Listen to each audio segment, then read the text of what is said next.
Hello, and welcome to another chat. This one is going to be about the Slava class cruiser Moskva.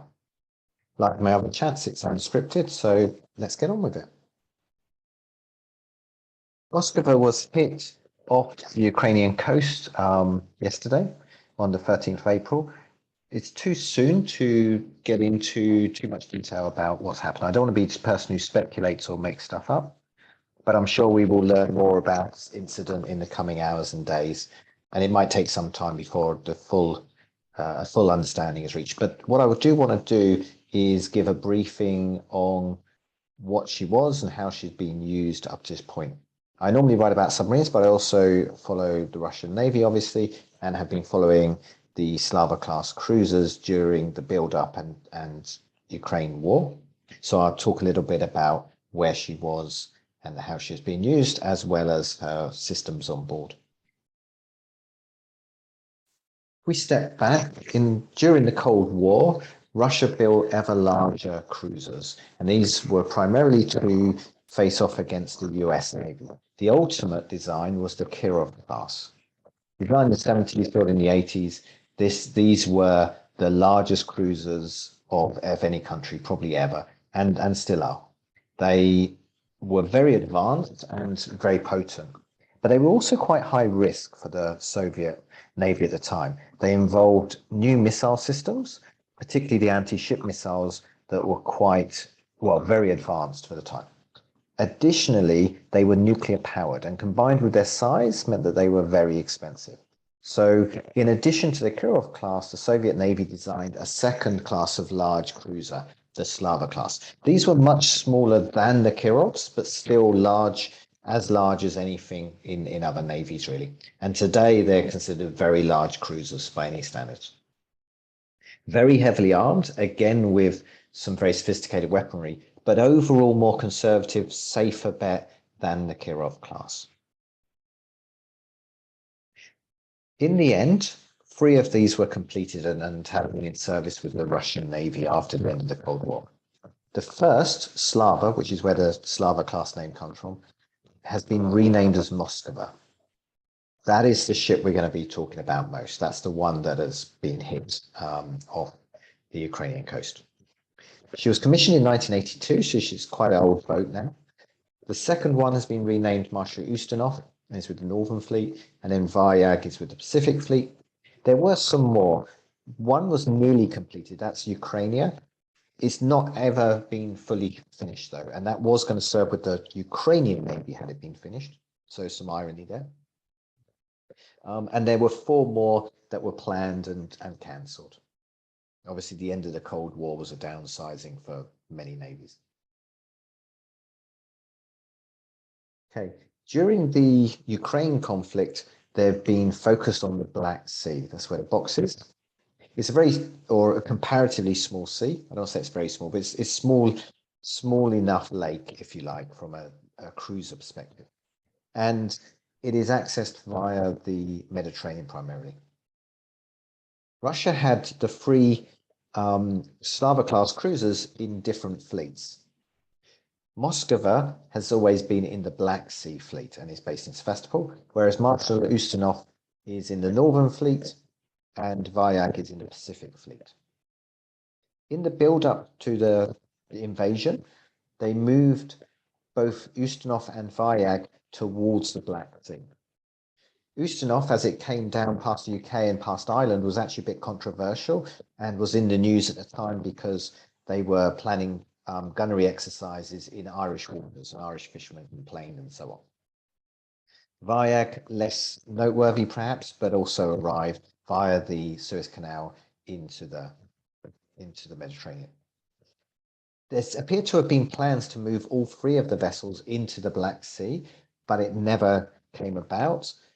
Instead, Ustinov and Varyag have stayed in the Mediterranean, where they are outer defense for the invasion, countering NATO aircraft carriers.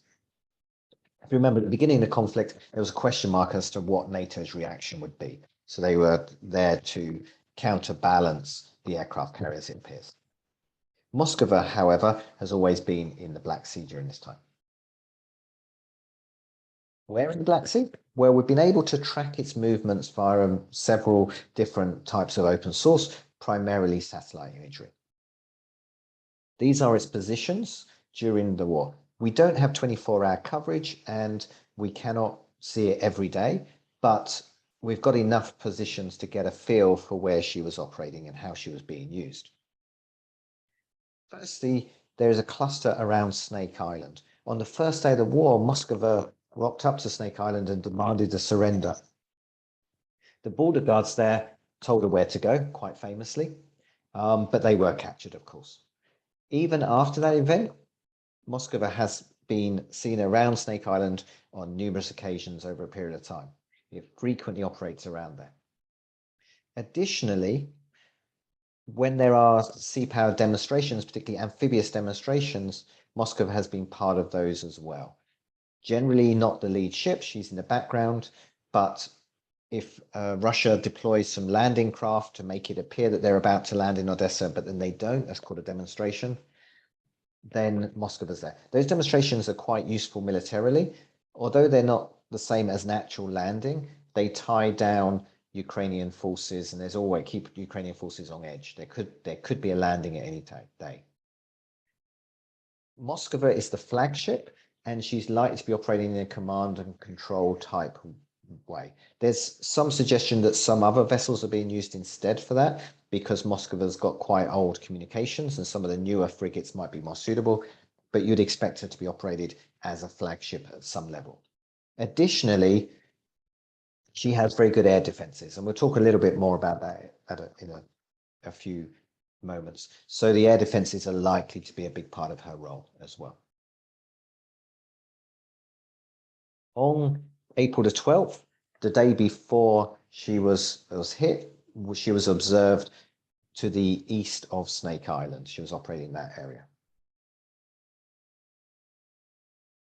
Okay, talking about weapons, the Slava class primarily are seen as an anti-carrier weapon. They counter NATO, particularly the US Navy's aircraft carriers, and they're equipped with 16 very large P-1000 Vulcan missiles, known as sandbox to NATO.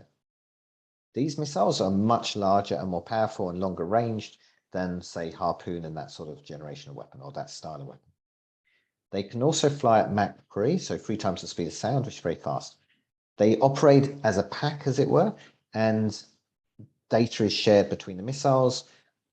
They can fly very high, but they can also do sea skimming or near sea skimming attacks during the terminal phases. Because they're flying so fast and they're slightly old now, they're not as low as some other missiles, but they're a very serious threat.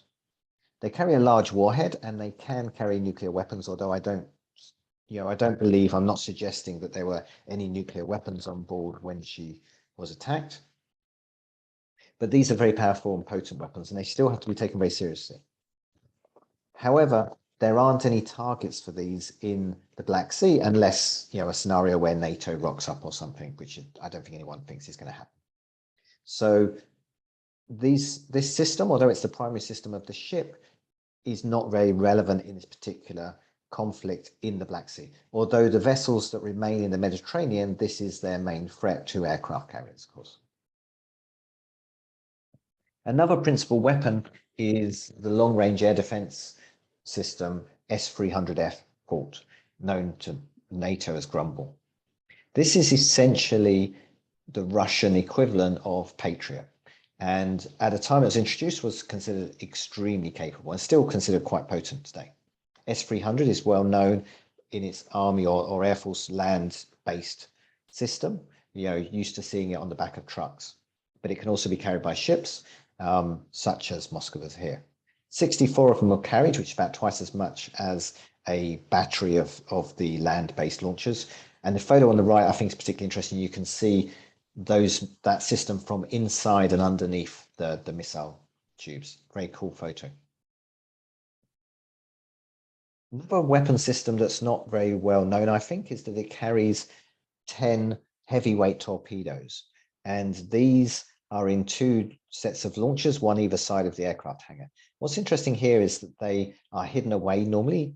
That's why I don't think many people have realized that this ship has them, but there's doors that open, then they can swing out.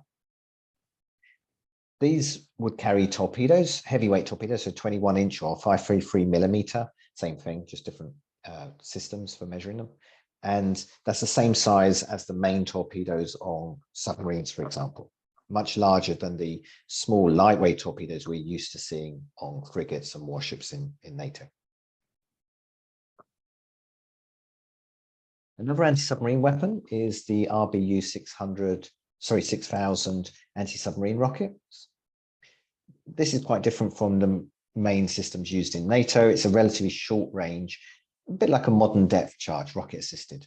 And they can be very devastating to submarines logically, I think, but you'd have to be very, very close. They could potentially be used for other things such as mine clearance of a fashion. That's slight speculation, or rather, I'm not entirely confident how reliable they would be, but there's a few. And what's interesting about these is that they've been observed being shot during intimidation or exhibition sort of operations by other Russian warships off Odessa in Ukraine, so during the conflict. And I think they just loose off some rounds to intimidate, potentially to hit mines, as I said. Another weapon system, it has a large 130 millimeter dual purpose gun. This very high rate of fire for main gun on a submarine, sorry, a ship. But it's not going to be very useful against missiles, if we're honest. Getting much more relevant to the circumstances of attack, the most plausible explanation at this time, and there's a big caveat there, but at this time it seems that the ship was hit by missiles. One of its short-range air defenses, if something gets past the S-300, is the ULSA SAM system, SAN-4 Gecko to NATO. This is a short-range system, really interesting. There's launchers either side of the hangar. Again, they're not always obvious because these actually retract. So they're on twin-arm launchers. You can see a photo of them on the right there. Each set has 40 missiles in total, but when they're not in use, they are hidden below decks. They pop up when they want to be used. Quite an interesting system. Now slightly dated. The more modern equivalent of this, of course, is Tor, SA-15. That's well known in land conflict, and it's also equipped with some ships, but the Slava class still have the older ULSA system. Also, close-in weapon systems. This is the last-ditch defense against incoming missiles. Moskva is equipped with 6 AK-630 anti-aircraft guns. These are 30 millimeter Gatling guns, essentially, and have an incredibly high rate of fire. They're set up in 3 sets of 2 with shared fire control. So some people would say that these don't classify as a close-in weapon system. That's open to interpretation. They're slightly more of an integrated anti-aircraft gun system where more than one gun is firing in unison at an incoming target. Nowadays, these are slightly dated, but still very capable in their own right. So, like I said, I don't want to get into speculating about what happened, but this system and the ULSA missiles are what would be there to defend the ship against incoming missiles. That appears circumstantially to have not worked. I think the overall comment I make is the ship is quite old, like a lot of Russian warships, but I really don't know enough circumstances, and I don't want to get drawn into speculation. Okay, if you liked it, thank you very much. Please give it a like, please share it, and so on. Hopefully interesting, and I'm sure we'll learn more in the coming days or weeks. Thank you.